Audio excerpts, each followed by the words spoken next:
What is up, you guys? I'm DeAndre. I'm Javante. And this is Dre and Jay. Welcome back for another CBM Talk, where we discuss all the latest entertainment news, especially in the world of comic book media. We haven't done one of these in a while, but a lot of things to unpack here from these past couple weeks, especially with DC, as you know. Now, before we get to that, I want to let you guys know that you can now listen to our videos on the go through Spotify, brought to you by Sour Kids Productions. We'll be sure to post a link down below so you guys can find that. So,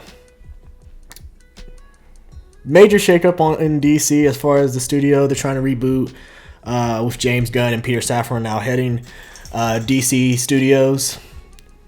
You know, that's what they're calling it now, DC Studios.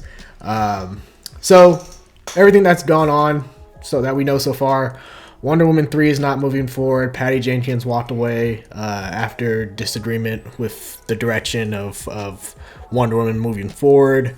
Black Adam 2 is unlikely to happen, which made sense. I didn't see it happening anyway. Henry Cavill is out as Superman.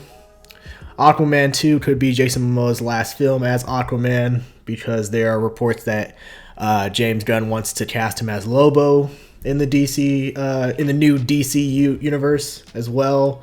So yeah, a lot to unpack here. First, I guess let's talk about the biggest one, which is Henry Cavill out as Superman, which is crazy. You know, it's sad for me, you know, because as a person, I grew up. I mean, I'm wearing the Superman shirt right now, so I'm a Superman fan. I love Man of Steel, one of my favorite superhero movies of all time. Loved it when it came out, and I've been a Superman fan since I was a child. You know, when I watched the original Justice League animated TV series, and then I began to watch him in watch Superman throughout. You know, I watched the old Richard Donner Supermans.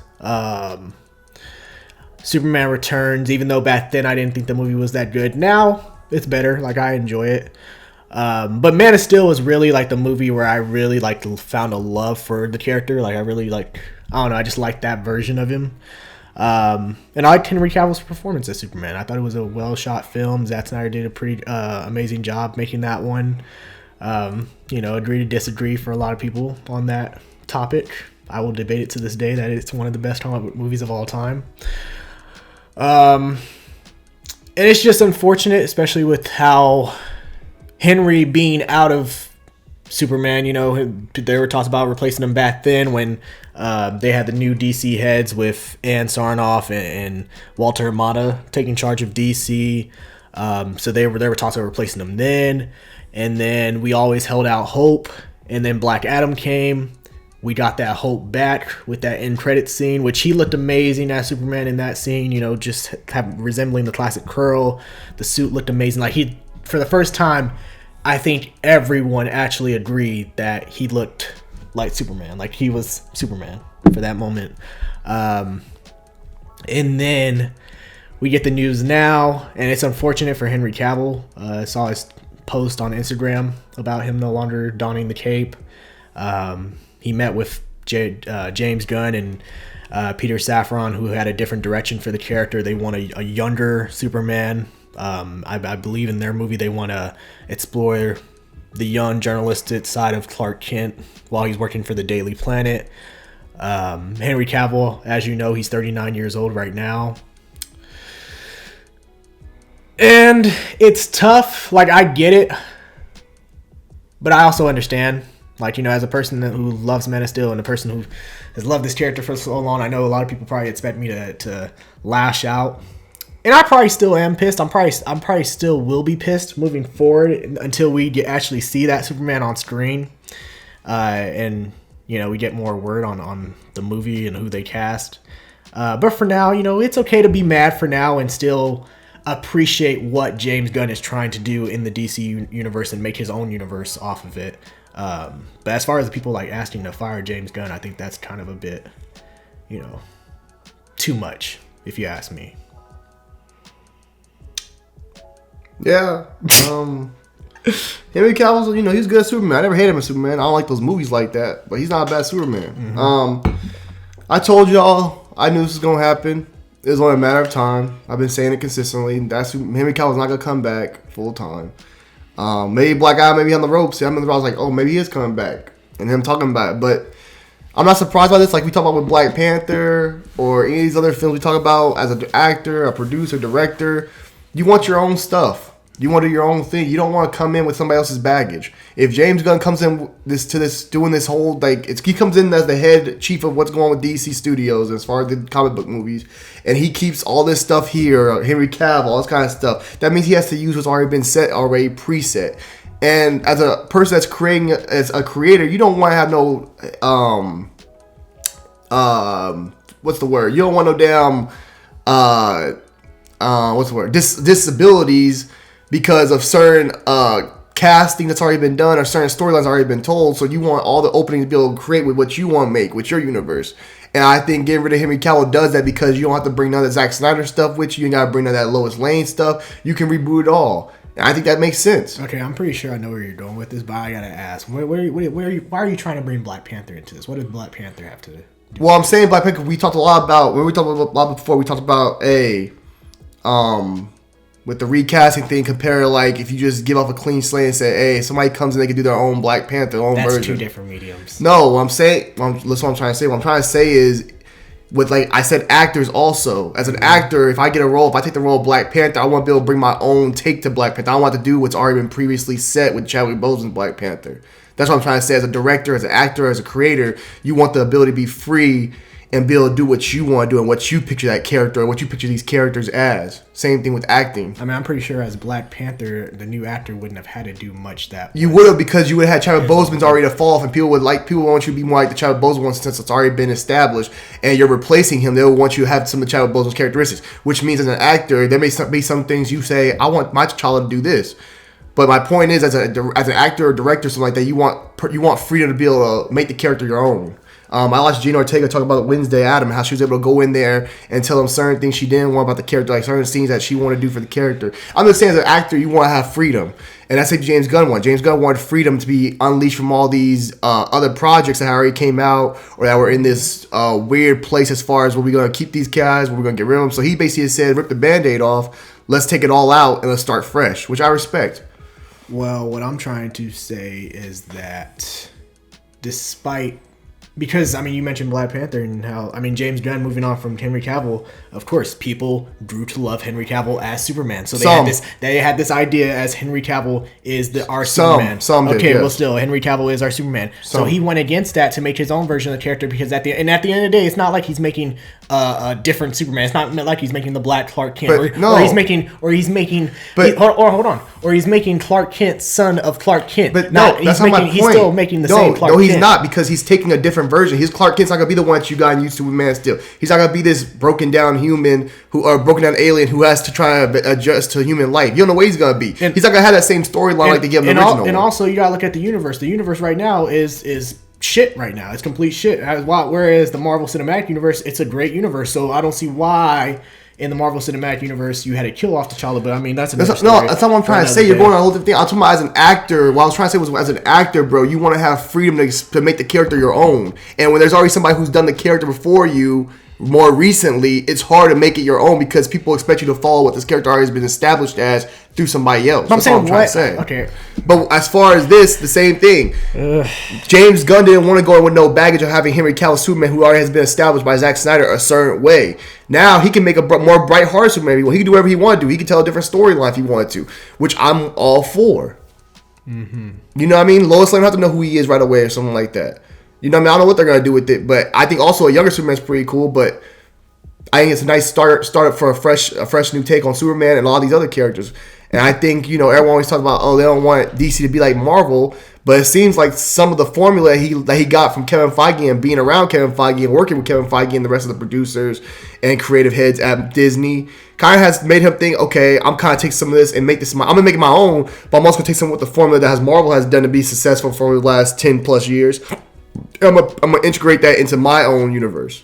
Mm-hmm. Because I remember the main thing you talk about all the time was you don't want the Marvel, you don't want like a connection MCU type thing. But it seems like James Gunn's exactly bringing you that. No, I was saying as for the sake of if you're gonna keep some of these, because remember when James Gunn was coming in, remember when DC was replacing Henry Cavill. They were still keeping Aquaman around. They were keeping Wonder Woman around. But now that they're getting rid of Aquaman, they're getting rid of Wonder Woman. It's okay. Now I can see. I'm okay with them starting over and doing their whole reboot. However, when they were, but you used to talk about before Jay-Z, you talked about how like you didn't like the idea of Marvel, like the Marvel way, like the whole time, like everybody's connected in one timeline. So you never liked that. You say I don't like how they like I don't mind stories being told separately. Which, well, yeah, I don't. Which you're not gonna get. Well, I don't mind that for the sake of stories being in different multiverses and having different universes established, because obviously you have Joker, which is a separate universe. There are some individual films, just like Marvel has with Sony, but all your big Sony's projects are not really, but yeah. But your real big projects like the Aquamans, the Green Lanterns, all that stuff's gonna be connected in one universe. Yeah, I never said that was a problem. But as far as like for so you cool with the MCU way. Yes, for as far as connected, but I do want, like, if they have a story for like Joker can have a story outside. The Black Clark Kent, Val Zod or what's his name? I don't think that's coming. I don't know that's coming out. Or Calvin Ellis. If you did any of that, well, that's still, I don't see them doing. That's still on board right now. Which if James Gunn really wants to work it with the fans and earn their trust and earn their favor, he would cancel that. I don't think that'd be around either. I don't think James Gunn can keep any of that stuff. I think that's all like besides that Joker and the Joker and the Batman. Either Joker should be coming out, but that's already done. It is what it is. But I think James Gunn's gonna focus more on this trying to build this universe from scratch the right way. And also, I think the good thing is you're a DC fan. I think this is the right way to go because also it's not gonna be rushed. He's gonna take his time. He's seen Kevin Feige do it. He's been around it. He's been a part of it. I think he can really do something nice here. I think this is a good pickup. I think James Gunn's a great pickup for DC. And I think this is a great start to come put your foot down and say, hey, change is coming at the DC studios. And I think that's a dope way to do it. Yeah. Sad to see Henry Cavill go, though. It's sad. Shout out to Henry Cavill. Hope you can find, I'm sure you'll get more roles. Up and coming actor. Solid in action film. I'm sure he'll get some more roles. Yeah. But this is good, man. Move on from Jason Momoa. Move on from Wonder Woman. I never thought Jason Momoa was like Aquaman. I mean, I give Jason Momoa respect because a lot of the time, like when he was first cast as Aquaman, like nobody saw him as Aquaman. But some people still didn't like him. Even watching Aquaman, I was like, you know what? Okay, I started to see Aquaman as this cooler person because of what Jason Momoa. Because remember, a lot of people actually thought Aquaman was like the nerdiest motherfucker in the Justice League. No, for sure. He didn't look cool at all. And then Jason Momoa, you see him come in, it's big, swole, got all these tattoos and shit. Jason Momoa, the problem with him is he's too. It doesn't feel like Aquaman with Jason Momoa. It just feels like Jason Momoa as Aquaman. Yeah. That makes sense. Which, I mean, even in the in the Justice League movie, you remember I was saying, dude, all the time going Calabunga, all kinds. That's not really Aquaman. So I think Lobo fits him more anyway. It fits more of his personality, who he is as a person. Yeah, for sure. That's how he did a bad job as Aquaman, but I just never saw him. I saw Jason Momoa more. I saw Aquaman. If that makes sense. Yeah. I mean, it was more of a challenge. That's more of a challenge playing Aquaman than it is Lobo. So I give Jason Momoa the props for trying to pull it off. And he actually, I think he was successful as far as giving the fan bases a different perspective on Aquaman from what they've seen in the past. I'm curious what a diehard Aquaman fan would say about Jason Momoa's portrayal.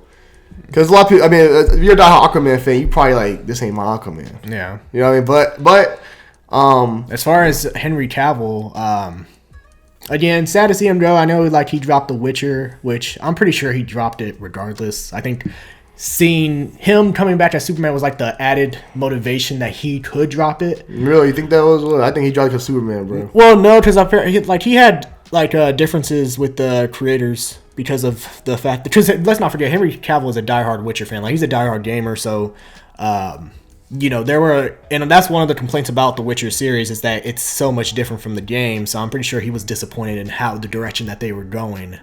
Yeah. However, Superman for sure was motivation for him to leave the role. Yeah, but now there's no Superman. It's like, damn, bro. Like, what's my what? well, he got Warhammer? Bro, he ain't really got. He got Warhammer. But the thing I like about which is going his third season. Yeah, I mean the thing I like about Henry Cavill and like why I liked him as Superman was because I guess in a way he is Superman, like the way he acts. Because I mean we see Superman as this strong character, this god-like figure, and then deep down he wants people to know that I'm just a guy from Kansas. I'm a guy from a farm. I was a guy who was raised on a farm in Kansas, and then you see an actor like Henry Cavill, big, swole, like chiseled. people will say he's attractive, you know, so he's held up in that high regard. And then deep down, he's just a guy who enjoys, like, he's deep down a nerd who enjoys playing games on PC and shit, you know. So also, James gonna make that. He's gonna make that suit brighter, which is dope. Make it brighter. It's too dark. It was too dark already. Make it brighter. Oh my god, he did. It was no problem, but it's fine. He's gonna brighten it up. He's gonna make that Superman. Watch. When you come back, you'll be like, damn, his Superman's way more lighthearted. Like for the better way, I guess should be. You know what I mean? Which may work for like, oh damn. You know what I'm saying? It could be fire. We'll see. And hopefully bring back the old school theme too. No, this Snyder's theme was awesome. Well, that's gone. That shit don't exist no more. The Hans Zimmer score was that shit's amazing. gone now, bro. Make your own score. Don't fucking... No, that's classic. Why not bring the classic back? It's fire. Did the Batman bring classic? No, but Superman, that's dope. That's like Superman iconic theme though. Just saying though. That's Superman iconic I'm just theme. saying, though. hey, you always think a theme's iconic until a new one's presented in front of you. Yeah, but Superman, how cool would that be to bring back to try if you especially want to reconnect the fan bases and bring everybody in and bring back that classic score everybody at our Superman fans grew up on. I wouldn't want it. But I'm telling you, like most people that are Superman fans, I love like the old school ones and stuff like that. They would love to see. Like that'd be kind of a cool like remark, like or cool like looks like homage. I mean, you gotta keep it the whole time just for one movie. I think would work. It'd be cool, like just to see that. Yeah, I mean, but the thing is like, and this goes back to the people who are like going on Twitter and saying fire James Gunn and all this bullshit, which I'm pretty sure it's probably the Snyder fans, like the die-hard Snyder fans. I don't have no problem with the Snyder cult. It's just there are the extremists that I do not like, and I started to realize this when the Batman came out. And they started talking shit on the Batman and how this ain't Batman. I'll make the Ben Affleck movie. We want Jody's Corner we told want, you. We want the that. Batfleck movie. Shout out Jody's Corner. He told you about that beforehand. No, do not give that man a shout out. Yeah, he said saying it beforehand. He told when they talk about his dog died. He was like they talking good about like happy his dog died when they talking about that. The cult came after him. Yeah, and then he came after the whole cult, which I'm not calling out the whole Snyder. I bet this is something like that. There are some. I'm saying there are some extremes, but yeah, when the Batman came out, I remember people were like talking about like, hey, let's make the Batfleck movie instead and all this, and I'm just like, bro, the Batman is literally a perfect adaptation from the Batman that we've seen in the comics, and yet you guys aren't happy with that, and that's when I was just like, bro, y'all just are never gonna be happy. So in regards to the people who want James Gunn fired, I got look at it this way. Look at how James Gunn is handling Superman. He actually does want to start the franchise over and start it with Superman and have Superman play that primary figure. Versus the people who took over from Snyder, Ann Starnoff and Walter Amato, who wanted to shelve Superman. They even had plans to fucking introduce Supergirl and have her be the main Superman in that world. As far as being the Justice League member. For you guys out there saying the Flash hasn't been canceled, that's how he's gonna reboot all this crap. He's gonna like to reboot it through this. So Flash will still be the reboot to everything. So. Hey, bro, they better pull that scene out of that Justice League Dark Apocalypse War. You know what you have to do, mate. Clear the board. Start again.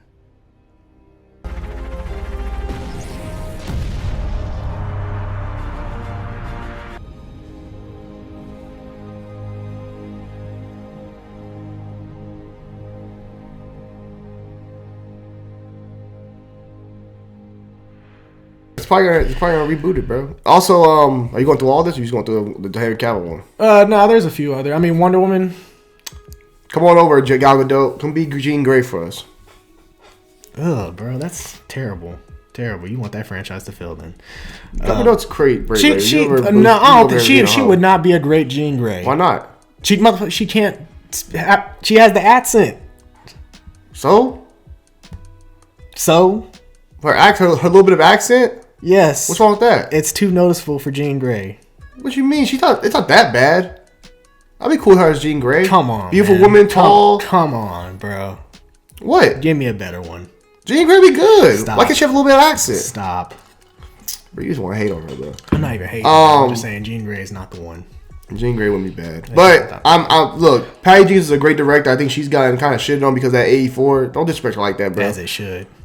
No, you said the movie's bad. That movie was ass. That's fine. You said the movie's bad, but Patty Jenkins is a great director, so she ain't a bad director. Like the disrespect on Patty Jenkins' name is kind of crazy.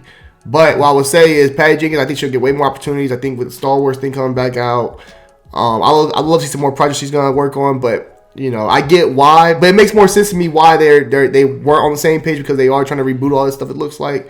So, shout out to Patty Jenkins. Hope she finds some, you know, I'm sure she's going to do great on Star Wars and wherever else she's working on. Gal Gadot, I'm sure she's going to be fine as an actress. She'll find other roles. She's always going to be iconic for her Wonder Woman, of course. But, you know, it's just how it goes sometimes. You know, sometimes things aren't successful. The box office told you that, well, the box office did good for Wonder Woman, but, like, the box office and the people told you, like, we don't know where we're going. You know, the fans are frustrated. So this kind of stuff happens when you don't have no real clarity on what we're trying to do, what you're trying to build, and what you're trying to do for the next couple of years. Well, it's also hard because you're trying to make this, which is Wonder Woman 3, like, the plan was to have this movie set in present day, but it's hard to do that when you don't know what the present day DC is like with a lot of these characters. Well, also, yeah, and also the fact you're getting rid of Henry Cavill, you're getting rid of Ben Affleck, you're getting rid of Jason Moore. Like, there's no point keeping the original her on there if you're getting rid of everybody else. Like, you might as well scrap it all. Yeah. So, yeah, it makes sense. So, yeah, and I mean, there was a report that they were exploring the possibility of bringing Robert Pattinson's Batman into their DC universe. However, Gunn quickly shut that shit down. It made no damn sense. You thought it made sense. Like, that film made no damn sense. No, I mean, it makes sense now, especially if they're recasting Superman. They're making a new actor. Robert Pattinson's Batman doesn't even feel like he's comic. Like he doesn't feel like a comic book character. His movie. You can disagree. You guys no, Christian Bale doesn't feel like comic book. Yeah, there's Robert Pattinson. Robert Pattinson. He has sure. The movie very much goes like the cartoons and stuff like that. But what I'm saying is that movie feels like a. Here's what I found. That movie doesn't feel like a comic book movie in that way. It feels in what regard? It doesn't feel very comic booky. Like, it's not have like the comic book aspects like you expect from comic book movie. It feels like an actual good film. How so? That has Batman in it. It feels like Seven with Batman in it, which is not a problem. That's a good thing. It's a good overall film. You could be a non-Batman fan, watch that movie, and still have a good time. You don't have to be you don't have to be a superhero fan to like that movie. You could hate superhero movies and watch that and be like, this is a good film. Martin Scorsese could watch that and yeah, that's a good film. I mean, aren't you the same one that says, isn't that what Marvel's intended charges when they come to making these movies? They don't make them comic book accurate because they just put movies out there to make everybody see them? No, they do that, but the difference is what that is. When Marvel's doing it, they still make comic book movies. They just try to give everybody something different that they can like and look at to watch. And the Batman didn't do that? It doesn't feel like when you compare that to the rest of DC movies. Like, look at all DC movies. Joker and Batman don't feel like comic book movies. They feel like just good movies. Joker, no. Batman, yes. Batman doesn't have you can't bring him in the universe because But I'm trying to understand what it is about it is not comic book. It doesn't feel comic book. I feel like the Batman is a movie that's just a great movie. And I'm not knocking Batman. It feels like Seven, but you put Batman in it. There's nothing wrong with that. It's a very good criminal story. Very good detective movie. But it doesn't feel like a comic book. I'm not going to say that's a comic. I'm going to say, oh, this reminds me of a comic book film. That's a movie you could put on right now for somebody who doesn't watch that kind of watch comic book movie. Be like, oh, this is cool. I like this. And have Batman in it. Tell me you don't watch Batman the animated series without. I'm not saying I'm not saying that. What I'm saying there's no. Even the way Robert Pattinson is very much a human. They treat him like he's very much a human. He doesn't have no like crazy things like Batman does. He's very much a regular guy. I mean, he is also a year 2 Batman, so he's still. But he's still a regular guy. He doesn't have no like crazy. Like you won't see him doing the one scene he's jumping. When he hits the damn train and shit. That's probably the only thing you saw. That was like, oh shit, this motherfucker actually got hit and shit and got the fuck up. So this motherfucker walking through a damn hallway, getting shot by machine guns, and that shit's just bouncing off of him. He has the bulletproof vest there. The bulletproof thing.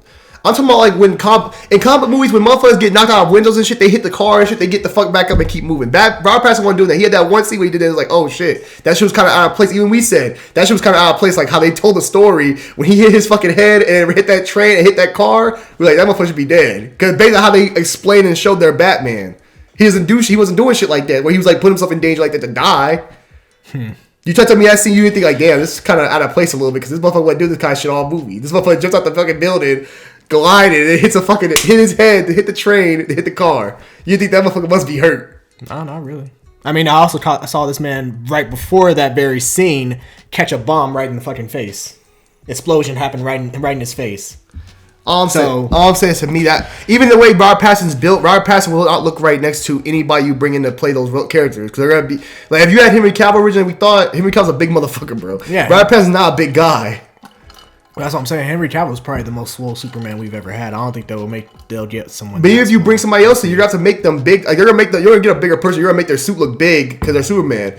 Robert Pattinson next to Superman and Wonder Woman, all these characters are all swole. It's gonna look kind of weird if he's not that big. I think he'll. Because Robert Pattinson's a smaller guy. I think it could work. Also because he's very lean though, but it doesn't look right. Well, no, because the thing is, y'all always we're talking about well, how are they gonna sell two Batmans in the same? And this was before Affleck was, they rebooted Affleck and all this, where you had Affleck and Pattinson. People were like, how are you gonna have two Batmans in the universe?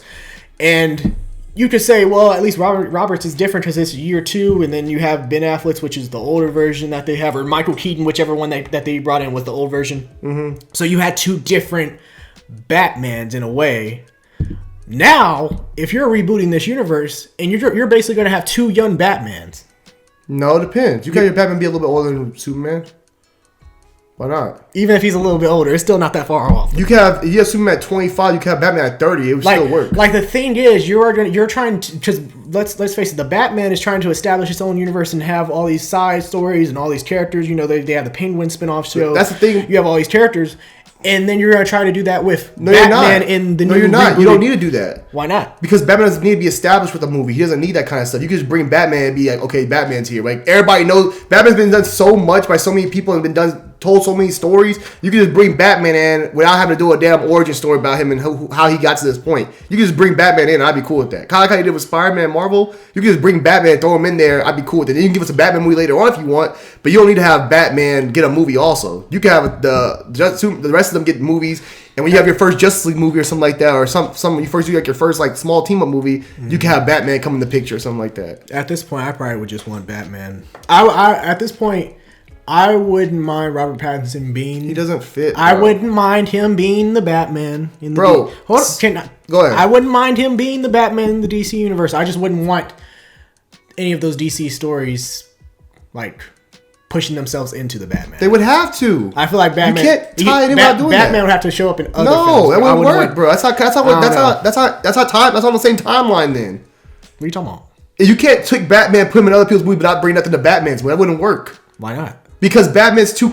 That's literally how it's always... That's literally... Well, if you watch Batman the Animated Series, it is rare that any other characters outside of the DC universe come to Batman. No, my point is this. They're not going... But they came in Superman's... But hold on. In the Superman Animated Series... But bro, Batman came into Superman's world. You had this is what I'm saying, had Flash coming into Superman, but none of them came into Batman. Listen to this. Matt Reeves has established that he's not doing that comic book shit. He's not going to have a clay facing guys. He's not doing that kind of shit. He's keeping it very realistic. His Joker looks very realistic, like burnt and all kinds. He don't have a damn comic book accurate Joker. It's more realistic Joker take.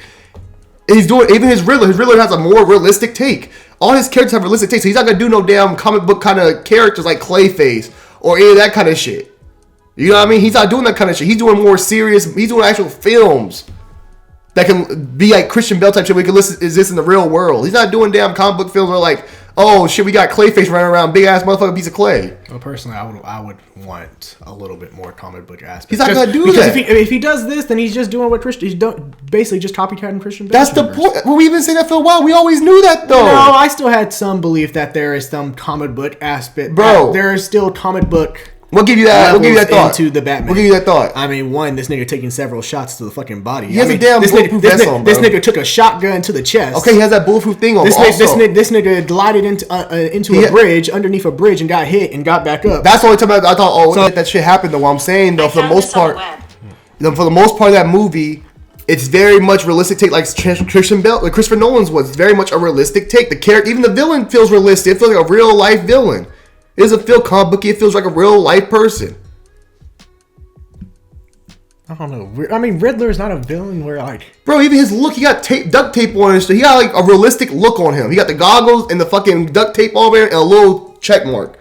If you had somebody probably thought that was a Zodiac killer, bro. It's inspired by like the Zodiac type shit. Okay, but don't you say the same thing in some... like when it comes to some Marvel characters like in their costumes and how it's realistic? Who? Huh? Who? I mean, Gore the God Butcher was one. No, he didn't. He was a fucking demon. Man, that nigga looked like Riddler. He was just white. Okay, motherfucker had powers and stuff like that. What I'm saying though, if you're telling a realistic tale, Riddler felt realistic. He felt like a real life serial killer. Mm-hmm. Similar to how they did the rest of the story. The Penguin feels very realistic. He doesn't have no damn comic book like a big nose or some shit like that. He's very realistic on his how he looks. Is he not?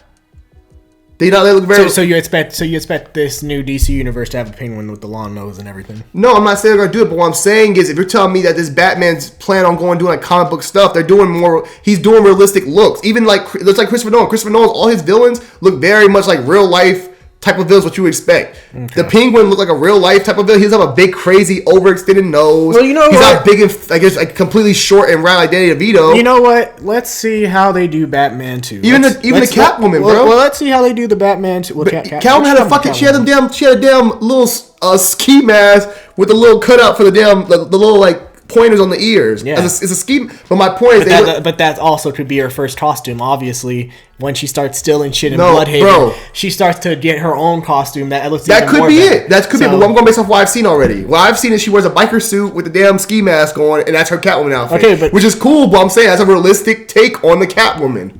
Well, it's realistic. Well, I think she's getting an upgraded suit. I think Batman is going to get an upgraded suit as well. I think because a lot of it is this is year 1 Batman or year 2 Batman. Well, I'm saying, even you're going to say that, the fact that it feels very much like this is very real, like I could do this in real life, I could have this kind of stuff in real life, like the looks and all that kind of stuff. Even the way she moves like a real life girl. She don't move like crazy, like how some of the stuff that what's her name from the Batman Returns was doing, some of the crazy shit. What are you talking about? Dying and shit, coming back to life and shit. Yeah. We didn't see Zoe Kravitz's Catwoman doing that kind of shit. I mean, I also didn't see the Catwoman in many other cases. Even Halle Berry's Catwoman did stuff that Zoe Kravitz couldn't do. She was able to jump around, she do all kinds of shit. Zoe Kravitz wasn't doing that kind of stuff. She was very much a regular human being. That god awful CGI. No, you can see the movie's bad. But I'm saying that Catwoman was able to do things like even like the vision, how she's able to see things a little differently. She was able to do things that were very much like actual cat, like a comic book Catwoman. No, but what I'm saying, there are versions of comic book Catwoman. Even what I'm saying is, watch the Batman animated series because you clearly haven't watched it. But Batman the animated series Catwoman, she didn't have any special powers like that. She was agile. She was agile and like that as far as going off rooftops and everything, but. At the end of the day, she's a thief. She's a master thief. And that's what Catwoman is in this film. Exactly. And she's just like how we looked at in the Christopher Nolan's Batman with his Catwoman. She's the same thing pretty much at this point. She had the damn little things on her head. I can't think of her fucking name right now. She had the same thing. The little ears on her head. The fucking biker suit that like was all black. Same type of thing. That's what I'm saying. It's the same thing as this moment. She feels very realistic, like a real life version. Okay. That's all I'm saying. All right, you can judge based on this moment. I mean, we'll see when Batman 2 comes out. I mean, if whoever they bring in as villain. If they bring in Mr. Freeze, we'll see how Mr. Freeze looks. If Mr. Freeze looks... Yeah, if he does a Mr. Freeze that's very comic book, like more comic booky and stuff like that, then cool. But I don't think he'll touch Mr. Freeze. I heard Mr. Freeze was one of his... I don't see him touching him because Mr. Freeze is going to be hard to do because you can't turn Mr. Freeze to a villain. Well, at that point, then who the fuck you doing as villains? I don't know. I'm saying because you are doing clay-facing guys like that, so I'm curious. I don't know. We're going to see. I'm pretty sure he is. I'm pretty sure Matt Reeves, when he says that... I don't know if Mr. Freeze the guy would do because Mr. Freeze is hard to make. He's not a villain. You know why he looks at Mr. Freeze and says that guy's a villain? You look at me like, I understand why he does what he does. Nigga, he's a villain.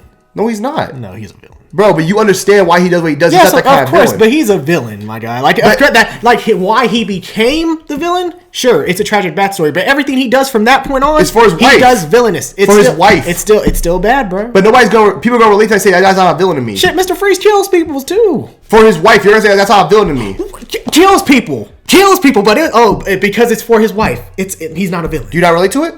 Still, no matter how much I relate to it, it's still a villain, my guy. It's still a villain. A villain is a villain. All right, come to me. What? I know, say no comment. Oh my god.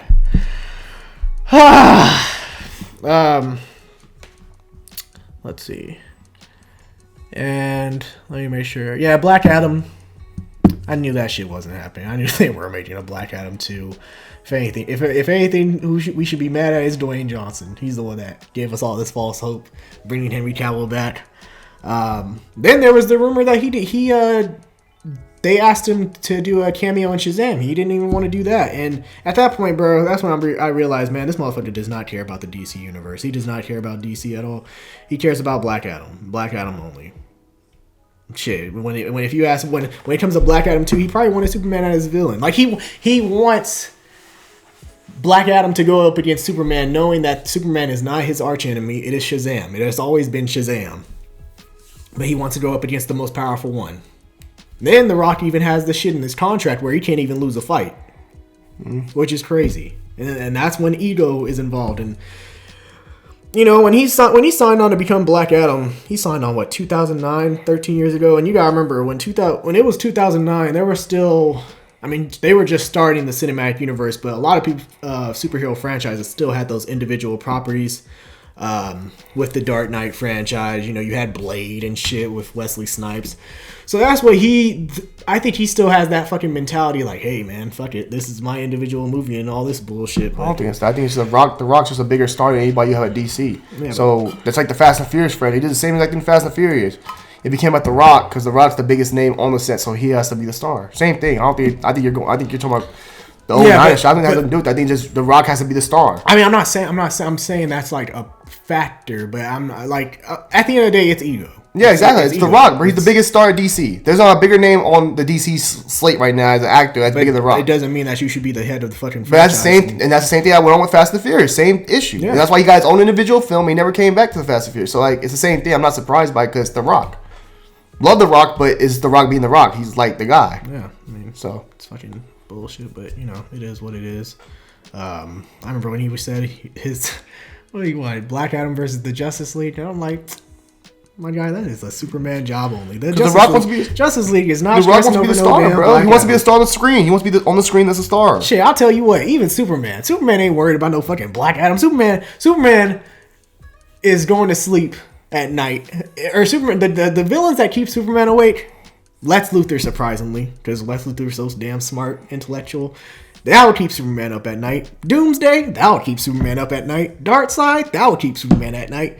Brainiac, that would keep Superman up at night. Black Adam, well, I'll get him tomorrow. Like, come on now, bro, get the fuck out of here. If I was Henry Cavill, bro, I'd low-key fire his wife as my agent. Fuck them. Man, they had a verbal agreement, nothing written. Shame.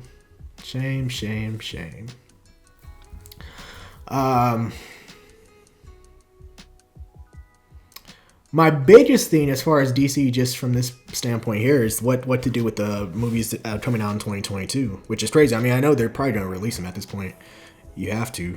It would. You know how much money you would lose not releasing those films? Like how much you put into it? So yeah, because 2022, we still have Aquaman, we still have Shazam, Flash, and Blue Beetle. Or 2023 as releases. The only one that I'm actually excited for, and I actually think could still net a pretty good profit in the box office, is Blue Beetle. Just because of the Latin American community.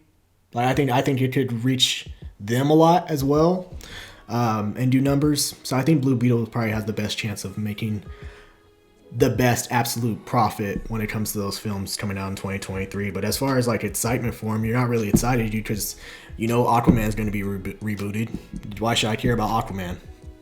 Why should I care about the movie? Flash, I mean, that probably will be the movie to set it off and reboot it. The only thing you can say about why you could be excited for Flash is for the sake of Michael Keaton coming back to be Batman one last time. Shazam, not really excited about that anymore. So I don't know. I feel like at this point you should have just released the Batgirl film. No, I'm just saying because you didn't release the Batgirl because of the tax write-off and you didn't want to lose money. But I feel like you're gonna lose money in 2023 too. So I mean, fuck it. Not really. DC got they got the video games coming out. They got the merch still selling. They'll be fine. Yeah. I mean, well, hey, we shall see. Wait, I mean, the only game what they got, Suicide Squad.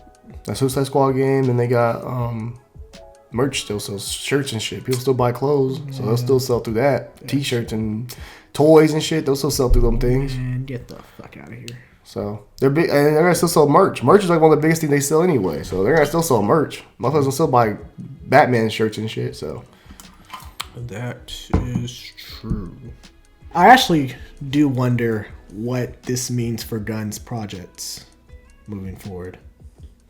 With the Suicide Squad, with Peacemaker, that shit's probably going too. Do those get rebooted? I don't know. I mean, Peacemaker has Justice League. He likes them though, but it had Justice League at the end of it. I think that's before he even knew he'll get this gig to become the head of everything. I don't think he'll do Peacemaker though. I think that's done. I mean, that's true. He did. I mean, he did do those when he was when he was just a director. Yeah, and Suicide Squad's connected to Suicide Squad's one off, but it's also connected to the damn old Justice League and all the old DC. It's connected to all that. What does Suicide Squad have a connection with?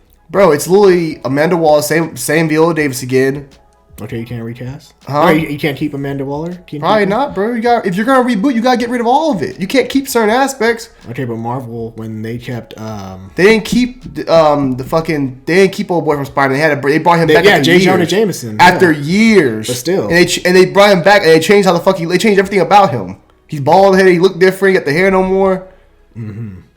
But my point is, if you're gonna do, you can't. If you're gonna reboot everything, you have to get rid of that Suicide Squad stuff. Still tied to all the other just Suicide Squad. You really brought back Boomerang and shit, and all those other characters. You got all those characters from the old movie. So yeah, you gotta get rid of all of it. It's all tied together. Harley Quinn's tied in with that shit too. You gotta move on. That's part of reboot. I don't think Gunn would. I don't know. But that's not a reboot thing. I don't know. That's not like trying to start over. That is crazy though. Because how do you keep Harley Quinn around and start with everybody else? That don't make no sense. You got to move on from Harley Quinn. She's done anyway. I think we've seen enough for Harley Quinn. I'm ready to move on from her anyway. Yeah. Yeah, I don't know how he's going to do it. Imagine having Harley Quinn but no Joker. Made no damn sense. I mean, he probably would have to do a full. I don't know how he's going to do it. These are great one-off projects. I don't know, because there are some directors, bro. They love their projects. Because he does love Suicide Squad, and he does love Peacemaker, and he already had plans on building spin-offs like Peacemaker from the Suicide Squad. So I don't know if he plans on keeping those. I don't know if he wants to just reboot completely and go with this new Superman movie being the first thing again. I don't know. If he doesn't reboot, then that's basically it's basically hypocrisy to everything else he's doing. And you're gonna ruin the fan base more. You're gonna keep certain things. You're gonna get rid of Henry Cavill. People are gonna be more mad about that. If you're gonna do a clean slate, you gotta get rid of all of it. Peacemaker had Justice League at the end. You gotta get rid of that. The Suicide Squad's tied into the other Suicide Squad and all the other past DC stuff. You gotta move on from that. Those things you have to move on from and go a different route. And that's fine. Those movies, but that show, Peacemaker, the movie Suicide Squad, that shit ended. We could be done and call it a day. They're great. They'll be on HBO Max forever. You can watch them if you want to, but you don't need to continue those stories. You can literally get rid of it. We start fresh. That's how I'm thinking. If I'm James Gunn, why do you want to keep? You can't keep it. You have to start fresh. I mean, yeah, we'll see. Hey, we'll see. Especially you want to get everybody on board. How the hell can you tell a Superman fan we ain't getting Henry Cavill back? We'll bring Margot Robbie and all the rest of them motherfuckers back. We shall see. I don't know, because I mean, even Gunn's wife now, Jennifer Holland, she was in both the Suicide Squad and Peacemaker. You can find another role for him, like he does his brother. He can find another role. I don't know. We gonna see. That's tough. You can find a role for her. I also will say this for people about the Superman thing. I think Gunn actually. I know he's not directing, which is good. He's writing and. The thing about James Gunn, why I have confidence in him, because he's a big fan of DC Comics. He's a guy who likes DC from, he likes a lot of the issues even from the original. Because I remember even when Suicide Squad was being in production and they were thinking about what characters to involve, he wanted to bring like Polka Dot Man and Peacemaker and all these other characters that many people didn't know, but they were the very first and early issues of the Suicide Squad. So he has like deep knowledge when it comes to comic books and the roots in DC. So I have confidence that he can do it. He did Brightburn. He'll be fine. Yeah, that's the thing. Like a lot of the scenes in Brightburn were really well shot for a character that's similar to Superman. Although James Gunn wasn't the main person involved, it was his brothers that were involved in Brightburn, but he was a part of it. So we'll see. I have faith though. You guys should have faith too. In that. But yeah, let us know your thoughts on the reboot coming to DC with James Gunn and Peter Safran. Are you excited about it? Let us know your thoughts on the Henry Cavill news, and are you disappointed with any of the news that has came from DC this week? We would love to hear your thoughts down below in the comment section, so let us know. All right, so we have our first look at Joker 2 Foliado. I have this from the Direct. So while not part of the DCEU, it was initially reported that director Todd Phillips' Joker sequel would begin filming in November. However, it appears production started a bit late, with Phillips posting a photo from the first day of shooting for Joker Foliado. The sequel's title was officially announced in June, pointing to it including Harley Quinn alongside Arthur Fleck's Joker. A week later, not only was it confirmed that Quinn would be in it, but that she would be played by none other than Lady Gaga. Reports indicate that it will be a musical from Quinn's perspective, likely a reversal of Flett's twisted point of view from the original. So despite a minor delay, filming for the film has finally begun as Phillips shows off a photo of one of its stars. And as you see in the photo, it shows Joaquin Phoenix getting a clean shave. You can see his body. He's gotten back into that shape that he was when he did the first Joker. So, Javante, what do you think of it? I don't really care. Huh, to be very honest. I mean, I'm not looking for. The first Joker's cool. I watched it. I can tell. I watched it only 3 times. I watched it twice in my whole life since it's come out. I've only seen it twice. Once at the movie theater. I've seen it many times. I think it's a cool movie. It's not a bad movie. Just for me, it's not a comic book film. Just it's a good film. But for me, I don't really care for it. It's a great movie. Joaquin Phoenix is amazing in it. But for me, it doesn't have that much of replay value personally. And for part 2, I'm not watching no musicals. So, and I don't really care to see the story continue. I thought that one off was fine with me. I was cool with that and done. So I don't really need another movie. Mm-hmm. But the whole Lady Gaga, I think would be great. But I don't want to sit through a singing movie and a musical. So I mean, that's my take. Okay. Well, I mean, I didn't think that a sequel needed to be made as well, but here it is. I think, and I've said this in pretty much all the videos when it comes to Joker, like, for Joaquin Phoenix to come back and do a sequel, which is something that he rarely does, and for him to, get into this shape for this film, it takes a lot of dedication. So obviously the script had to have been good for him to want to return and do all this. But he gains that shit right back easily right after. It's crazy. As far as the musical, I guess we'll have to wait and see, because I'm not sure if it's going to be like musical or musical. Because, I mean, if you think about the last one, like, they had a bunch of scenes where there was song and dance. Like, there was a song playing over. Bro, I just told you it's a musical. That will be a musical from Quinn's perspective. It's a musical, bro. Yeah, I know, but I'm saying the last one, technically, you could say it was a bit musical in the fact that the characters danced while the song was playing. That's not what a musical is, though. This is it says a musical from Quinn's perspective. I mean, there are different forms of musical. And you brought Lady Gaga in to sing. I mean, there are different forms of musical. So why you bring Lady Gaga in? I mean, she can sing. Well, I'm saying she could be singing over the character. Bro, it really says but it's a musical from Quinn's perspective. So she's gonna tell us in a musical what she's seeing. But, well, I mean, just like Joker, when the song "That's Life" was playing at the end, and he was dancing to that shit. Yeah, that's a moment. But he's not the one. He just dancing to it. But a musical means you're singing. There's singing involved. But, I mean, it doesn't always mean that. What the fuck you mean? What's a musical to you? What's a musical? I'm saying a musical number. Or I don't know. I mean, there's different forms of musical. But, bro, that's one thing. You have a clip of a musical. That's different. This says it will be a musical. It's telling you right there. This will be a musical from Quinn's perspective. If it's not gonna be, if it was doing like the first one did, that's fine. That didn't have to tell you, oh, we're gonna have it's gonna be a musical. There's like certain scenes where you singing and stuff like that. But this says a musical. That tells you, and they got Lady Gaga, bro. Okay, well, but either way, I mean, I don't think it's that terrible of a thing, just because it's from Harley Quinn's mind, and I mean, they're crazy. So of course they think all this shit up in their heads. But it's not about that. If you don't like musicals, this is not for you. Then it probably wouldn't be. But that's what I'm saying. Like, I get the director taking another chance to try to do something different. I mean, be honest, but to be honest, it wasn't for you in the first place, because you didn't really watch the first one. I've seen it. I went and saw it. What I'm saying is, when you tell people Joker, they're thinking, even people that like the first one, they're gonna go to it with a certain mindset, and then they find out it's a musical. They're gonna be like, "Oh, this ain't what I really thought it was gonna be." It's ain't like the first one. So this could do well, or this could backfire, because it could go too far out of the realm of what people expect for a Joker movie or a comic book film or a DC Joker film. I mean, but the good thing is that it's a separate film. It's I'm not saying its own thing. I'm not trying to cut you off. What I'm saying is, this first film did amazing, did great in the box office. What I'm saying is, people are gonna have a certain expectation of what they want to go see when getting a second film. And if you're giving them a musical and people are like, they're not into musicals, it's gonna be a turnoff. That's what I'm saying. Mm-hmm. But I mean, when it comes out, I'm sure we'll get a better idea. See a trailer. There was that scene in Batman, Arkham Knight, where Joker was singing. So that's different. It happens. A scene is different than a whole movie based around singing. That's not the same thing, bro. That's why I say it's a musical. Every movie has some singing probably in it, but you don't call Guardians of the Galaxy has some singing. But I would say a musical. Yeah. A musical means the whole film. Hold on, let me read this. It could be that similar or. Not all songs and dance for Joker. Fleck looks dead-eyed and as he's given a shave with his continued stay inside Arkham Asylum.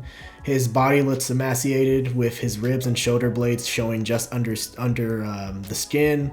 It could be that similar to the Clown Prince of Crime in Frank Miller's The Dark Knight Returns. Fleck has perhaps become a shell of his former self inside the mental facility for who knows how many years. It could make sense then why the sequel could take place from Quinn's perspective as she tries to form a bond with him, either as a psychiatry intern like Robbie's DCEU anti-hero or another patient. So it would be interesting to see how Phillips will tell the story through song and dance. See, through song and dance. Musical, bro. Yeah, maybe. I don't know. I don't think. Hold on, let me finish. I think it is a musical, but I don't think it would be that bad for it to be a musical. I'm not gonna. What the hell are you saying? I wouldn't hate it. That don't make no sense what you just said. It depends how it's made, how it's written. It could work. What do you mean how it's written? It's a musical. What the hell you mean how it's written? What the hell? I'm just saying, as far as the story around the music, Javante. That's what I'm trying to say. Because remember, these people are fucked. It's mental patients. It's fucked up. But it's inside their head. That's what I'm saying. It's not like High School Musical or you don't know. Hold on. Can I finish? Damn. It is not like High School Musical or all these other musicals where these people sing and dance and then they acknowledge that they just did a musical number and then they continue. This is more of, hey, like, inside my head, like they break out singing, dancing, and then it goes back to singing, and she's over here like sitting, writing down notes, and she just thought of that. That's still okay. That's all. I'm saying the same thing. But still, you know what that does? They're gonna do that shit, and then 5 minutes later, it's gonna give you another song, or 10 minutes, and it's gonna give you another song. That's what I'm saying. That's a musical, bro. Musical have to be like, oh, High School Musical. It could be, hey, I'm having a moment, I'm writing something, somebody says something, music breaks out in my head. That'll be annoying. I mean, it depends how they do it. If they spread it out, that's not done. A musical doesn't mean spread out, bro. Oh my god! If they spread the songs out where it's not too many, they're. You see West Side Story? My thing is, when it comes to musical, there is a limit. There is too much, and then there's a good amount. You see West Side Story? The new one? I've seen West Side Story. What do you think of that? That's a musical, bro. Yes. There's certain scenes where there's a little talking, but it's mainly music. Yes, because West Side Story is clearly a musical like that. Like, it is a musical before anything But that's what else. this is gonna be. This is a musical. He literally it says it right there twice. It says it's a musical. This seems more like a story with musical elements involved. DeAndre, if that was the case, it wouldn't be called a musical, my guy. Oh my god. That's what I'm trying to tell you. It's going to be a musical regardless. If you have songs in it, it's going to be a musical. Bro, Guardians of the Galaxy has songs in it. No. That is a soundtrack. That is a score playing above. That's soundtrack. We're actually talking about people singing. That means, okay, bro. So my point is, if you're telling us from the Harley Quinn perspective and she's the one doing all the singing, and you're telling from her perspective, that means every 10 minutes you might get a song broken out. That's what I'm trying to tell you, bro.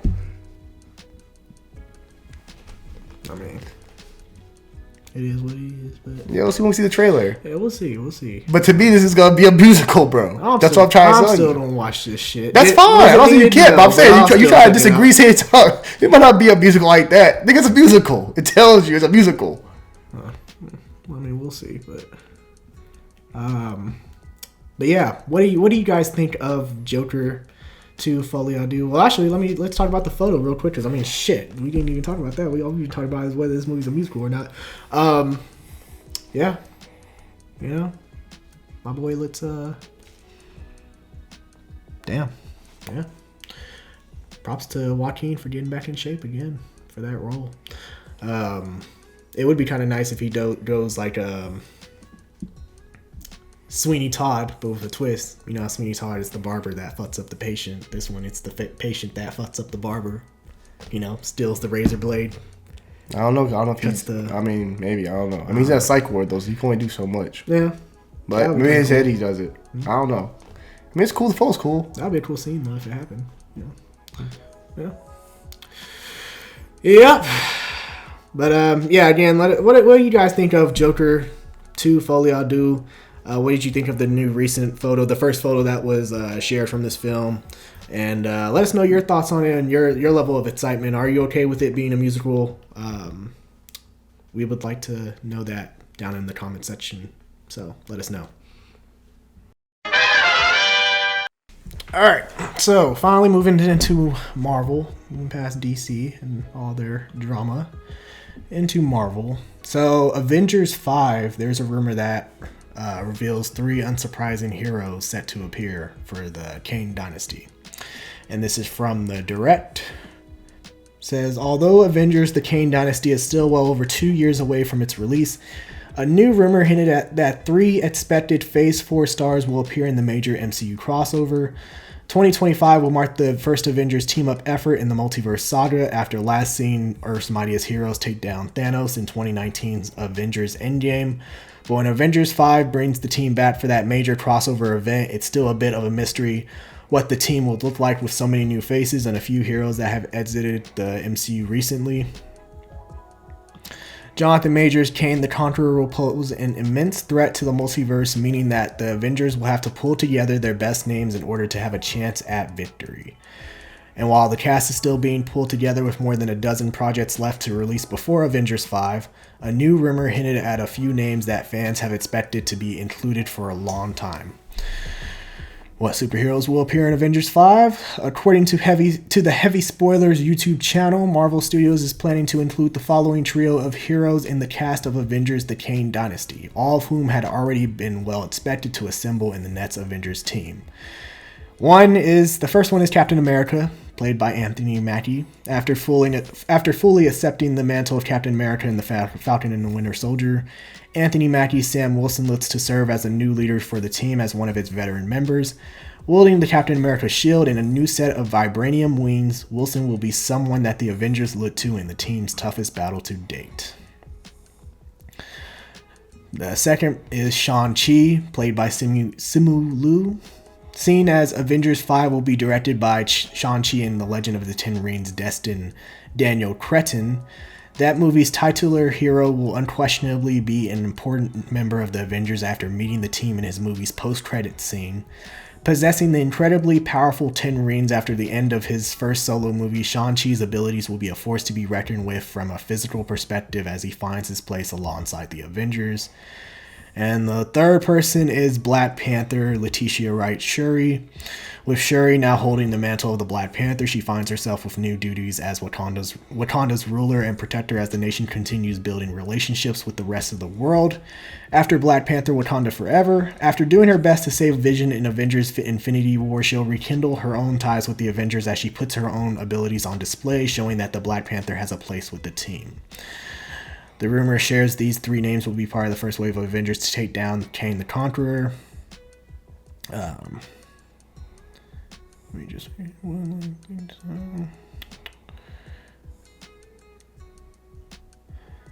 With Sam Wilson, Shang-Chi, and Shuri all rumored to be in line for prominent roles in Avengers 5, Marvel Studios is unquestionably looking to use its biggest guns for the MCU's newest team-up outing. Wilson is ready to embrace a leadership role after taking over the Captain America mantle from Steve Rogers, and both Shang-Chi and Shuri will embrace a larger world outside of San Francisco and Wakanda. This will also likely be the first time that Shang-Chi will meet with either Sam Wilson or Shuri, with the latter two having interacted for a bit during the Battle of Wakanda in Avengers Infinity War.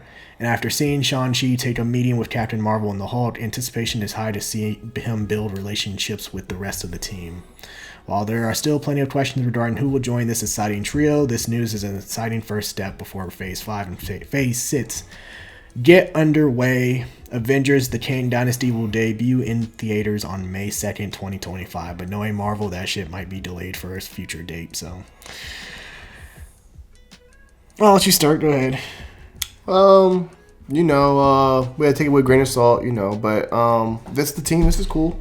For the first wave, get bodied and shit, so I'm cool with this. This is all new characters who we've seen more recently. I'm cool with Sam Wilson's Captain America. I'm cool with Shuri's Black Panther. I'm cool with Shang-Chi being the first team. So for me, it's cool.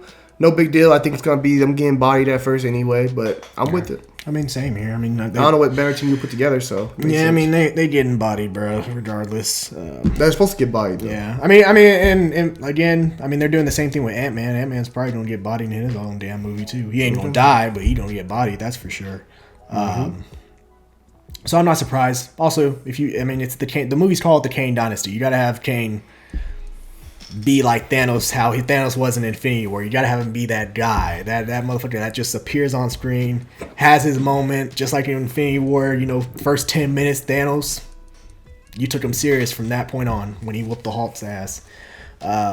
So could see it being the same here, where you see those three being, since they're the first ones to encounter him, they probably will get bodied, and they probably will warn everybody else after. They will be the messenger, like, hey, this motherfucker ain't one to fuck with. I do wish it was T'Challa, but you know, it is what it is. And I wish Sam took that damn super soldier serum. If you ask me. No. Shit, he needs that motherfucker now. No, I don't know. Hey, he should have. Hey, don't worry. When he goes up against Kane, he gets his ass bite. He'll be like, oh shit, I should have took it.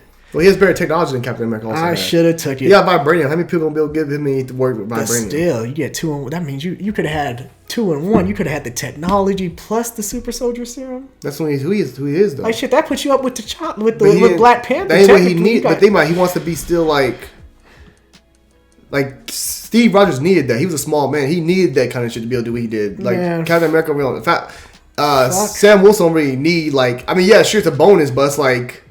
I think he also likes the fact that, you know, man, I'm also still Falcon. Look, fuck that. I am taking that shit.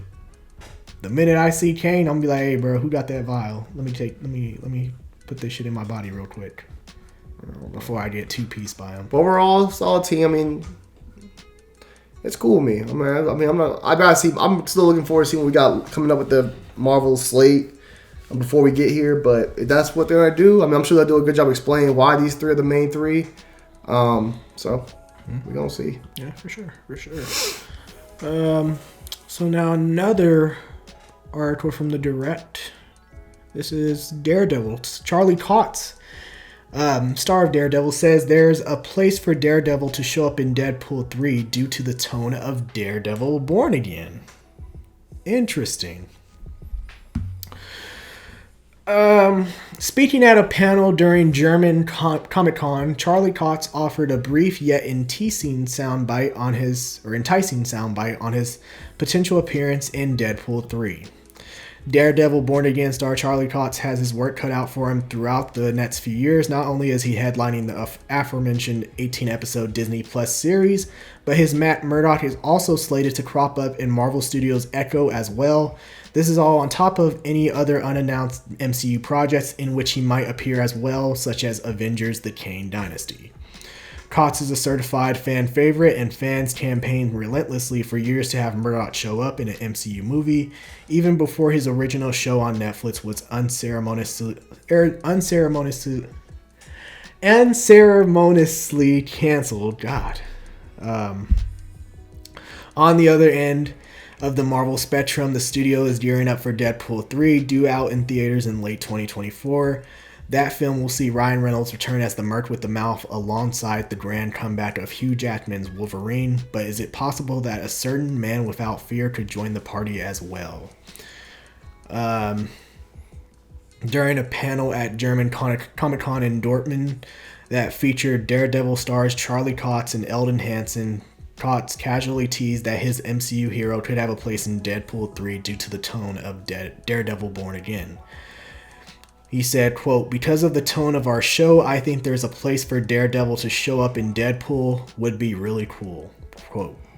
Immediately afterwards, the actor was heard uttering, "Great, now that's a news story." Yes, Charlie Cox, yes it is. Is a Deadpool and Daredevil team up in the pipeline? Charlie Cox really sort of brought this information out of left field, but does it hold any weight? Little is confirmed or even known about the plot of Deadpool 3 beyond Logan's inclusion and the possible involvement of the TVA. Actually, there isn't much information about Daredevil Born Again storyline either, so it's impossible to say with any certainty whether or not Matt Murdock should join the Deadpool threequel. Still, it might be a fun way to bring continued exposure to Daredevil. If he really was in the movie, perhaps Wade Wilson, with his complete knowledge of the fourth wall, could crack some jokes about Matt's live-action history, dubious Netflix canosity, Ben Affleck, and all. Whatever the case with Deadpool 3 ends up being, it lands in the theaters on November 8th, 2024. Daredevil Born Again will premiere on Disney Plus at some point earlier that year. Thank you. Thank you, Charlie Cox. Because now you have made me completely confident in the Daredevil series now. If it matches the same violence, or at least close to the same violent tone of Deadpool 3, which I assume Deadpool 3 will, if you're going to have Logan and Deadpool on screen. Thank you. I'm here for this.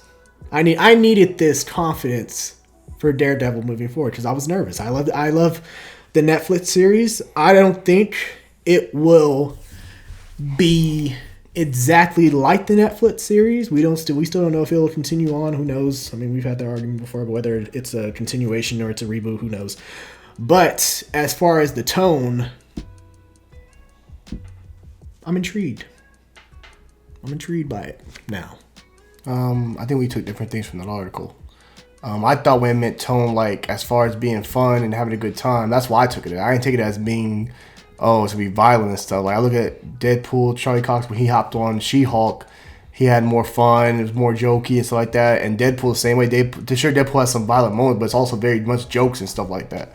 So I think honestly that to me the tone I took from that was more fun, lighthearted, because the Deadpool show ain't really like lighthearted like that's more serious. So I think I took it as more like having a good time and stuff like that. That's how I looked at it personally when they said that, because I'm thinking about where I saw him already in Marvel in She-Hulk.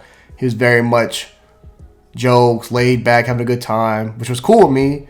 You know, the Walk of Shame and stuff like that. That's what I'm thinking. So I'm thinking that's probably what I'm thinking Deadpool 3. I'm thinking that's what they're trying to bring to Deadpool 3 that fits with Daredevil at this point, because this is a new Daredevil. Well, I mean, that's two ways to take it. I'm hoping that it's the violent nature of the show. Who knows?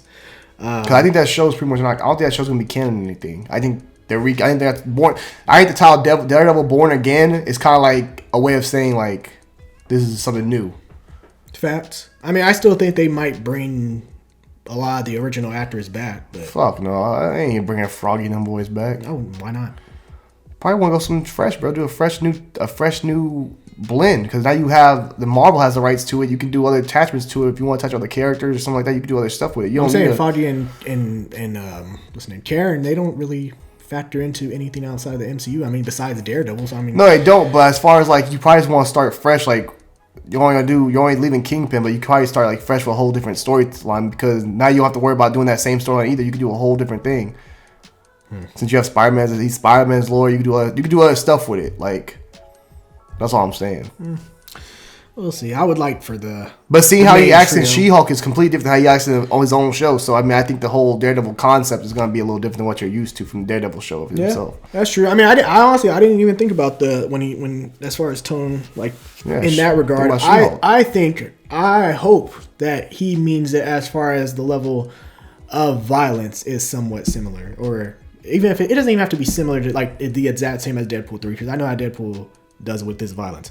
It doesn't even have to be the exact same, but if it's somewhere close to that, I think Daredevil could be a good show then. Because I would agree with you if they showed Daredevil and She-Hulk as a more serious, like you know what I mean, like kind of like how he was in his own show in Netflix. But they really did change that character up a lot in She-Hulk show. So that tells me our first glimpse of him in the MCU, he's a different guy. But again, I feel like with comic books and just even they already got a new dude who made his suit now. They got a new suit maker. Well, again, in Daredevil's show, his suit maker got arrested. So why does he need suits in She-Hulk? He went all the way to fucking California to get a new suit. Yeah. But I'm saying he didn't have his suit in Daredevil. His suit maker was in jail. My point is, think about Matt Murdock from the Netflix show. You think he would go all the way to California to find a suit person to make him a suit? Well, who knows? Maybe. Think about how low key it was about him being Daredevil in the first place. Well, who knows? That's what I'm saying. It's a different tone. It's a different Daredevil. Like, his character's a different person. That's what I'm saying. You can't take the Matt Murdock you're used to from Netflix and think that's gonna be the one you get in the MCU. Maybe. You're not getting that. Maybe. What was I finna say before you cut me off?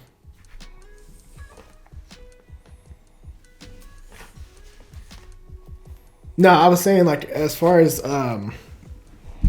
comic books and everything, like, characters change their tone based on what comic book they're in. Like, Deadpool would be completely different in a Spider-Man comic versus what he is in his comic, you know? Mm-hmm. So, like, it applies to a lot of characters. I think Daredevil is very different in a She-Hulk comic versus his own comic. I can see what you're saying. As far as tones, I think tones change depending on whose primary story this is, whose primary project this is. So if Daredevil is in a Deadpool project, he's probably would be a lot different. But I'm not saying he's not gonna be serious. I'm just saying, like, I've seen him now in the show, and I've seen Kingpin in the show, and those characters are not the same that they were in the Netflix series. Well, again, Kingpin was in Hawkeye, which... but he wasn't the Kingpin that you used from Netflix. Is what I'm saying. Yeah, but if Kingpin was in Daredevil, I think it would be a little bit different compared to the one that he was in Hawkeye. No, and I get that. But what I'm saying is they've kind of given you a taste of what they plan on making these characters. Is what I'm saying. Yeah. Like Kingpin's still, the guy in Hawkeye, but he's not the way he was. I mean, I never expected them to be full on what the fuck Daredevil was. I think that, of course, they weren't gonna do. But you're talking about Tony like that and being more violent. I don't think you get that violence in Daredevil. I mean, just more violent than most MCU. Like, what do you think the most violent MCU shit is? MCU? Yeah. You mean just like blood and stuff? Pretty much violence, probably, gore, so the Captain America series, brutality. Captain America series, probably. Falcon and the Winter Soldier. Is that what you? Yeah, all those three. Okay, I expected to be more than that. Possibly, I don't know. I'm just going based off what I've seen from those characters so far in shows that they've appeared in. And Kingpin being in his same role as a villain, you know what I mean? I'm just saying. I mean, we shall see. We will. What do you guys think? Do you think that what do you think Charlie Cox meant by that? Do you think he meant as far as tone, as far as jokes? Do you think he meant as far as the level of violence when it compares to Daredevil and Deadpool 3? What do you want to see from Daredevil Born Again? Do you want it to be the same as the Daredevil Netflix series? Do you want it to be different? Let us know down below your thoughts. So, Marvel has found a new director for Blade. They found Lovecraft Country director Helmer Jan Demange. And here's the report from the Hollywood Reporter. This happened a couple months ago. Like, this happened November 21st, so we're just covering it now. But Marvel Studios' Blade is being unsheathed once more, this time with a whole new creative team. Jan Demange, who directed the pilot of HBO's boundary-pushing horror series Lovecraft Country, has come aboard to helm the vampire action thriller that still has Mahershala Ali attached to star. Meanwhile, Michael Starberry, who earned an Emmy nomination for penning an episode of Ava DuVernay's drama When They See Us, has been hired to pen a brand new script for the feature. The new team puts the project back on track after losing its original director Bassam Tariq, who did Mowgli in September. The parting of ways was due to creative differences and occurred suddenly as the project was in pre-production and heading towards a November production start date in Atlanta. Rather than jamming another director in something that clearly needed an overhaul, Marvel pressed pause for a deeper look under the hood. That meant a page one rewrite for the project, which had labored in the screenwriting phase. Ali was personally involved in selecting the writer. According to sources, details are being kept under wraps, but sources say the new intent is for Blade to be dark and gritty in tone, falling on the edgier side of Marvel fare, and maybe even find common shading with the fondly remembered Blade movies made in the early 2000s by New Line. The plan is to go into production in Atlanta in 2023, maintaining Blade's release date that is set for September 6, 2024. Yeah. I'm here for this. Yeah, interesting. I watched bits and pieces of Lovecraft and I rewatched the whole show. But there's certain things I like about when it came to the horror and stuff like that. So I'm curious to see how this comes out. If Marshall Ali's on board with it, I'm on board with it. Honestly, with this film, I'm at the point I just gotta see when a trailer drops, or some guys gotta see when stuff starts dropping. I mean, at this point, it's a lot of he say, what to expect. But I gotta see something about it, like set shots or trailer when that comes out later on the road. Like, I just gotta see more about the project, but hopefully it comes out, man, because I really want to see what the Blade franchise or Blade could look like, especially with Marshall Ali and at the helm. So yeah, I mean, I'm just glad that they're starting to see their characters and see what works for them. You know, they see a character like Blade, so they say, okay, we have to look and we have to make this dark and grittier because this is Blade, who we're talking about, who we're dealing with, and it's right for him. I think it's important for that, and also based on the last director and his reported screenplay and script, it was like 90 page. It was a 90-page script, and it only had 2 fight scenes with Blade in that movie. Yeah, and that's disappointing. Like that is disappointing. And Mahershala Ali, I know he's a big time actor, and he didn't agree with the way the script was.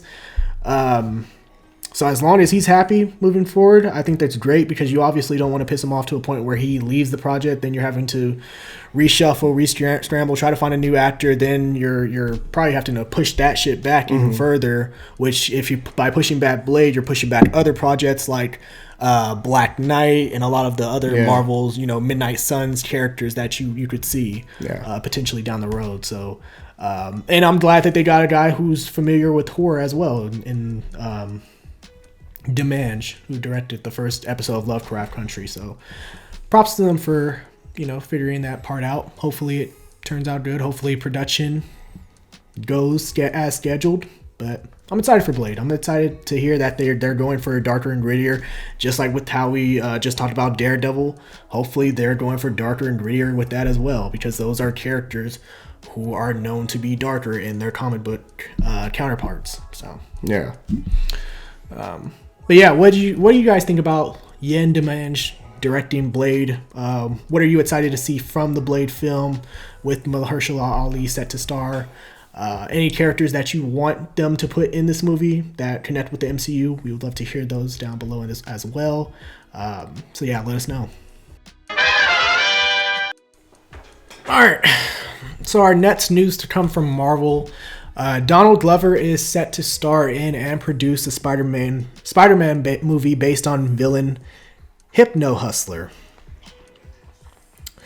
So according to this report from The Hollywood Reporter, Donald Glover is finally getting a Spider-Man movie. It's just not quite what you think. Glover is attached to star and produce a feature set in Sony Pictures' Spider-Man universe of Marvel Comics characters, sources tell The Hollywood Reporter. Miles Murphy, the son of actor and comedian Eddie Murphy, is on board to write the project, which has no title but is said to revolve on the Hypno-Hustler, one of the more obscure Spider-Man villains. Created by Bill Mantlo, the writer who also created Rocket Raccoon, and artist Frank Springer, Hypno-Hustler was very much a product of the disco music scene when he first appeared in Peter Parker, The Spectacular Spider-Man number 24 in 1978. His real name was Antoine Delsoin, the leader of a band called the Mercy Killers, and used hypnosis technology in his instruments on his audience in order to rob them. Hypno-Hustler is not considered one of Spider-Man's top villains. In fact, he regularly shows up on worst supervillains lists, but sources say Glover sparked to the musical aspect of the character and the fact that he has less Marvel canon baggage.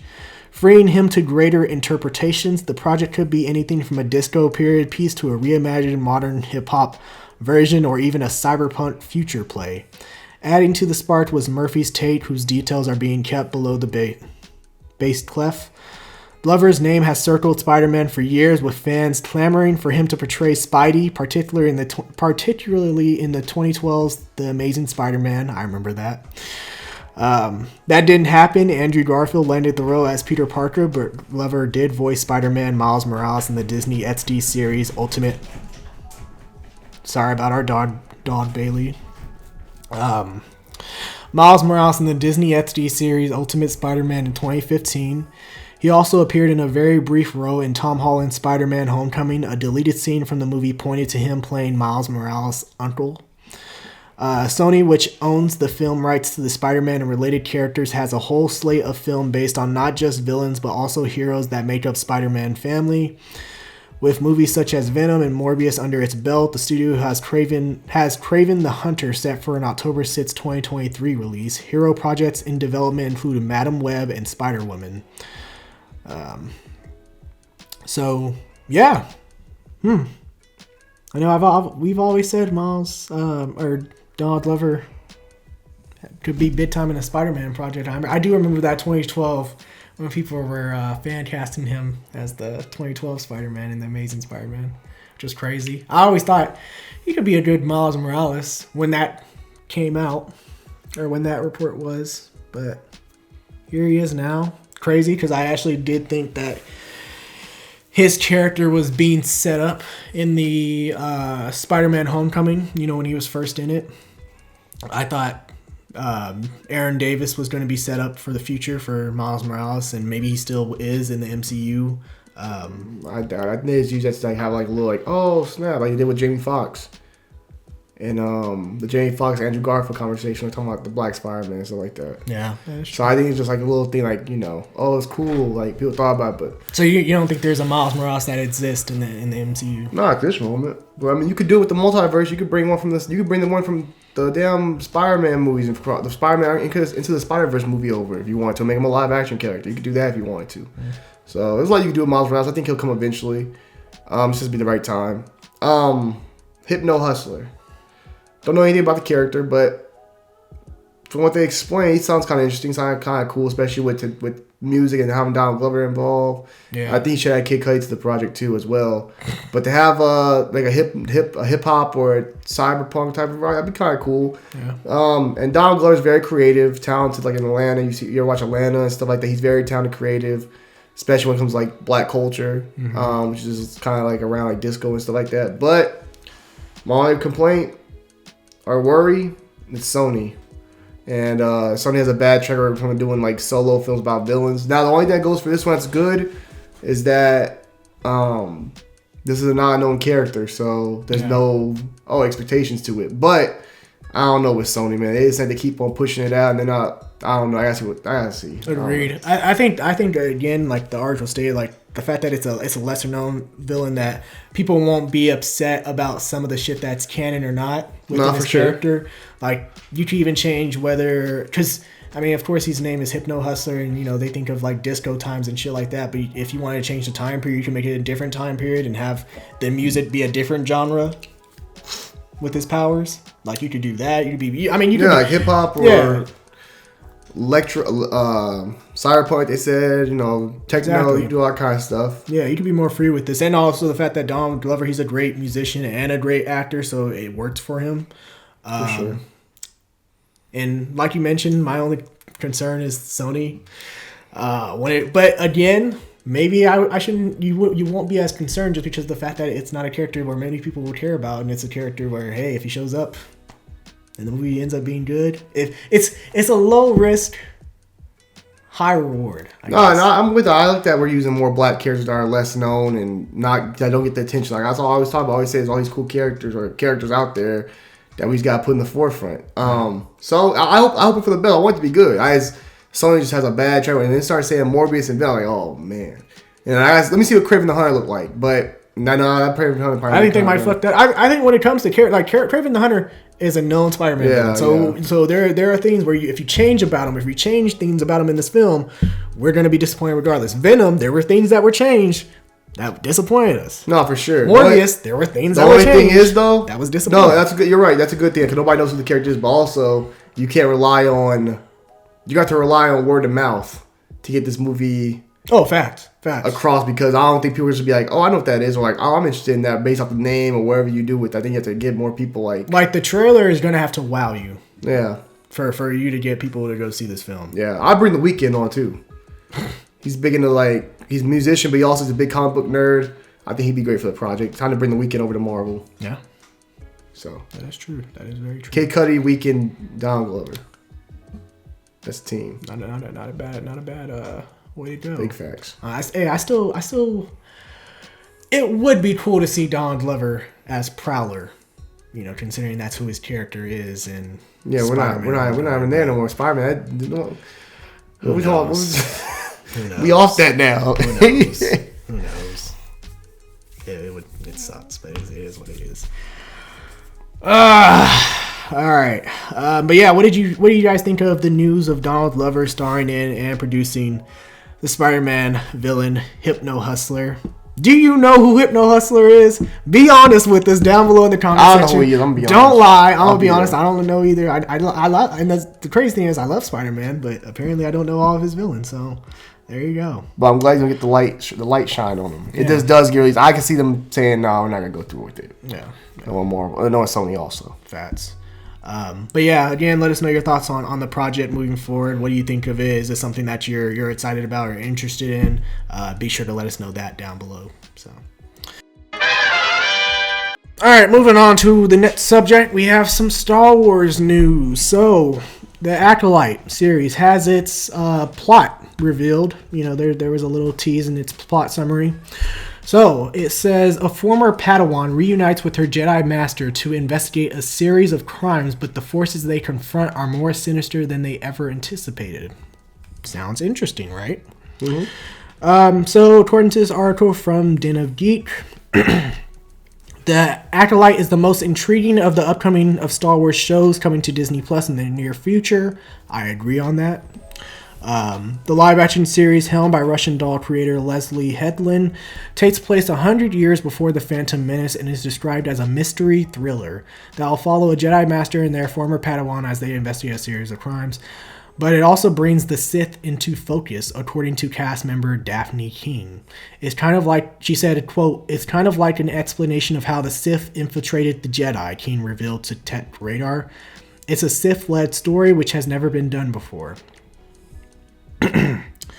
The show, which stars Amandla Stenberg, Bodies, Bodies, Bodies, The Hate You Give, and Lee Jung-jae, Squid Game, is poised to introduce the Jedi and Sith who lived in the final days of the High Republic era, the so-called Galactic Golden Age, that preceded the fall of the Republic in the prequel trilogy. And while we've yet to learn the concrete details about all these new heroes and villains, photos snapped from the show's UK set and posted on Twitter finally give us our first look at some of these characters. The most notable of the bunch are a pair of photos of Lee Jung-jae dressed in traditional Jedi garb. Is he the Jedi Master that the series' official synopsis is referring to? In the pictures, we see him walking through a forest area with his hood over his head, suggesting he's sneaking around. Is he in the middle of investigating a lead here? Dean Charles Chapman, who played King Tommen Baratheon in Game of Thrones, was also spotted on the set. He appears to be playing a Jedi Padawan as evidenced by his long braid. While the show's synopsis,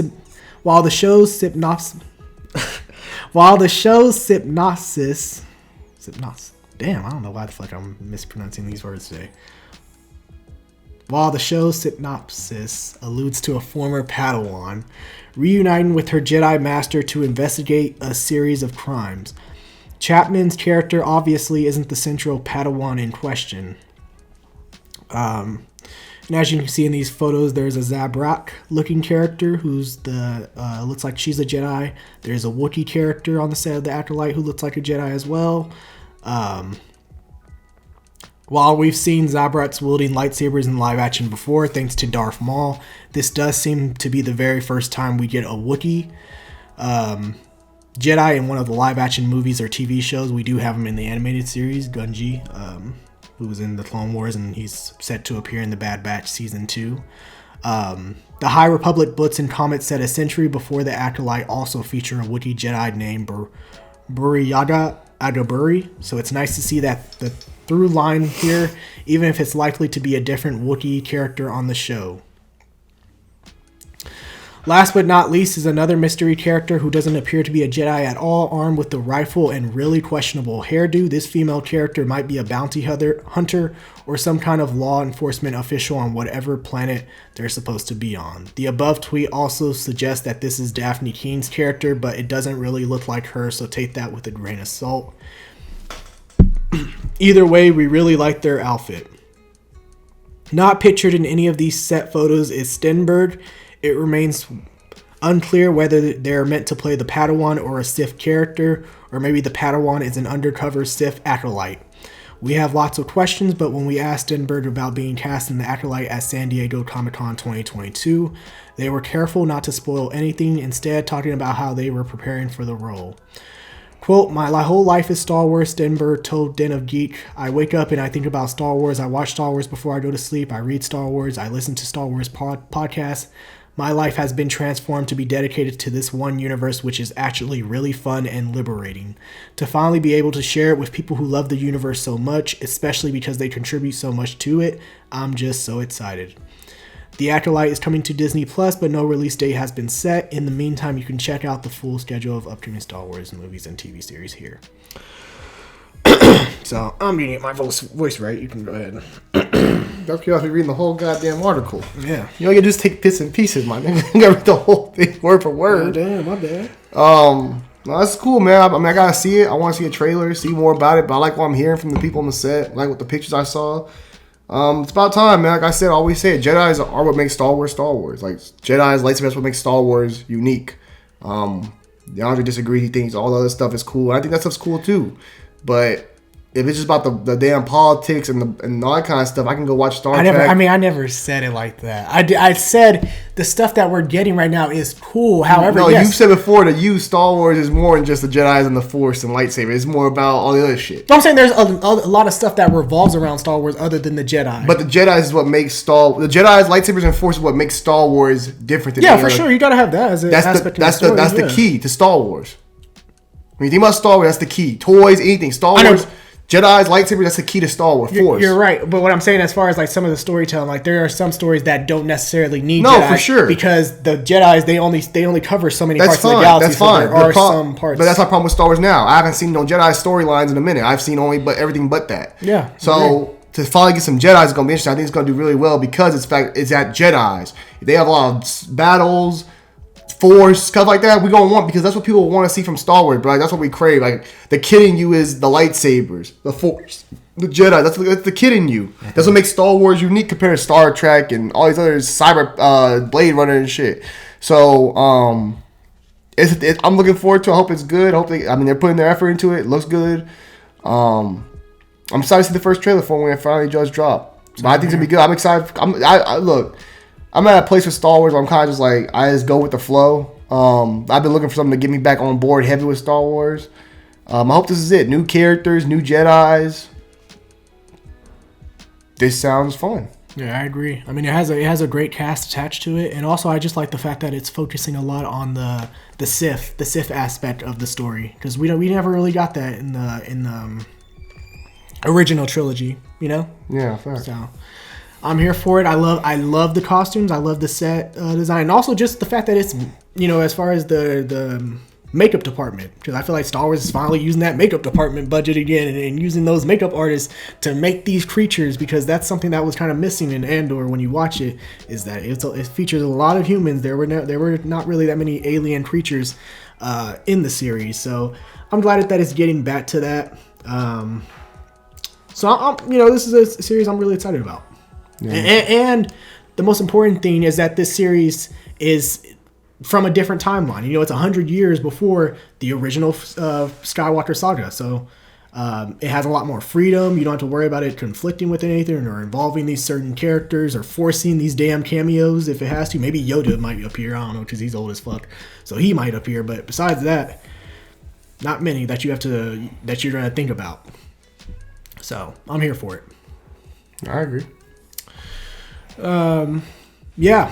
What do you guys think of Star Wars: The Acolyte series? What do you think of the latest set photos that appeared? And rank your level of excitement from 1 to 10 on the series. So yeah.